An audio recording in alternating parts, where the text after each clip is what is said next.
লাগাতার বৃষ্টিতে আবারও জলমগ্ন তারকেশ্বরের প্রাণকেন্দ্র ১৪ নম্বর ওয়ার্ড। ৪০ বছরের জলযন্ত্রণা থেকে কবে মুক্তি পাবে আশায় দিন গুনছে এলাকাবাসী। বর্তমানে তারকেশ্বরের পৌরসভার বিভিন্ন ওয়ার্ডে চলছে আন্ডারপাসিং ড্রেনেজ প্রকল্পের কাজ।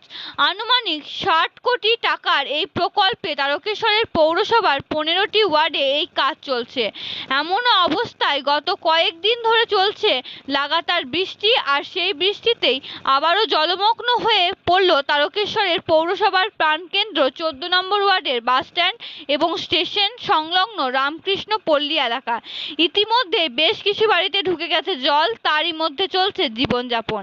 এই এলাকারই গুরুত্বপূর্ণ রোড দিয়ে প্রতিদিন হাজার হাজার ছাত্রছাত্রী স্কুল এবং কলেজে যাতায়াত করে, পাশাপাশি এই এলাকায় রয়েছে ব্যবসায়ী প্রতিষ্ঠান ও সোনাপট্টি। এই গুরুত্বপূর্ণ রাস্তায় জল জমে যাওয়ার সমস্যায় ব্যবসায়ী থেকে স্কুল, ছাত্রছাত্রী এবং এলাকায় বাসিন্দারা এ বিষয়ে এলাকার বাসিন্দা, স্থানীয় ব্যবসায়ী এবং কলেজের ছাত্রীকে জানালেন, তা দেখে নেব। একই সাথে এলাকার কাউন্সিলর অমেন্দ্রনাথ সামুই এবং বিজেপি টাউন মণ্ডলের সভাপতি তন্ময় চ্যাটার্জি কি বললেন তা দেখে নেব। হুগলির তারকেশ্বর থেকে সমীর দাসের রিপোর্ট, জনতা টিভি বাংলা। তারকেশ্বর পৌরসভায় হচ্ছে বাস স্ট্যান্ড, তারকেশ্বর ১৪ নম্বর ওয়ার্ড হচ্ছে পৌরসভা। দুটো বাস স্ট্যান্ড আছে। আমাদের ১৪ নম্বর ওয়ার্ডে উন্নয়ন অব্যাহত।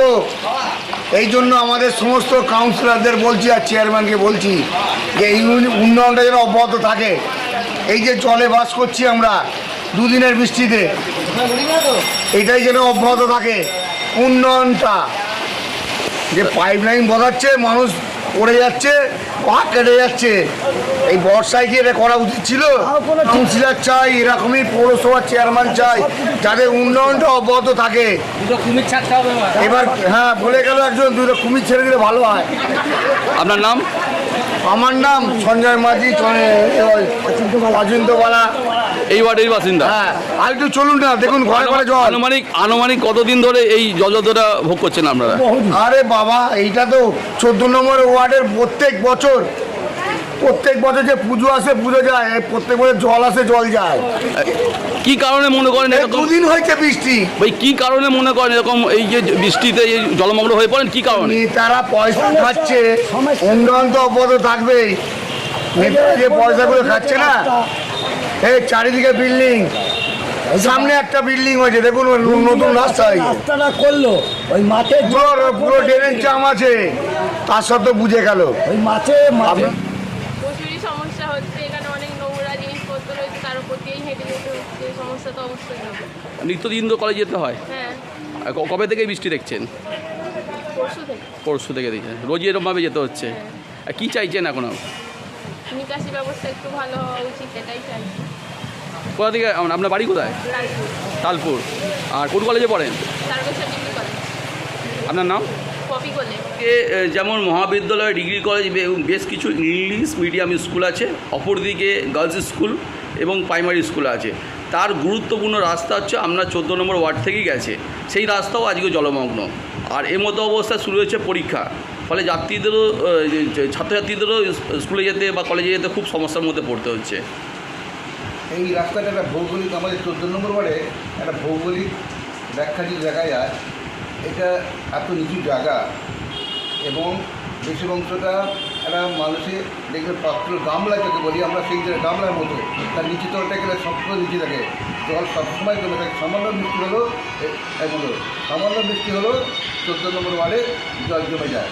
তার একটা কারণ কী হয়েছে, এখানে যে রেলের নিকাশি ড্রেন যেটা আছে, সেটা সুদূর সোনাইখালী থানা, চাঁদুর, নারায়ণপুর ওইদিকে জল আসে, সেখান থেকে একটা ক্যানেলের মাধ্যম দিয়ে এসে এবং রেলের ৩০ ফুট প্যান দিয়ে এসে রেলের একটা কাটিং দিয়ে জলটা নিষ্কাশনে গিয়ে মেন ড্রেনের ঘাটে গিয়ে পড়ে। সেই জলে যে ছোটো যে রেলের খালটা, রেলের যে ট্রেনটা আছে, সেই ট্রেনটা কিন্তু এই রাস্তাগুলোর উপর দিয়ে আছে। যে রাস্তার উপর গার্লস স্কুল, মিউনিসিপ্যাল মার্কেট, যে রাস্তার উপর বাস স্ট্যান্ড, তার পৌরসভা এবং প্রাইমারি স্কুলগুলো আছে, সবটাই এই ধরে আছে। এবং এই রাস্তার বেশ করে যদি আমরা পশ্চিম দিকে যাই, সেখানে ডিগ্রি কলেজ, মহাবিদ্যালয় সব আছে সমস্ত, এবং পদ্মপুরে একটা ভালো কমিউনিকেশন থাকে। তো এই ড্রেনের যে জলটা আসছে, সেই জলটা পুরোপুরি নিকাশি হয় না। আজকে বলতে দ্বিধা নেই যে 30 ফুট স্প্যান দিয়ে যে জলটা বেরোচ্ছে রেলের, সেটা কিন্তু আজকে 6 ফুট, পরবর্তীতে 4 ফুটে গিয়ে সেটা হচ্ছে ডিসচার্জ হচ্ছে।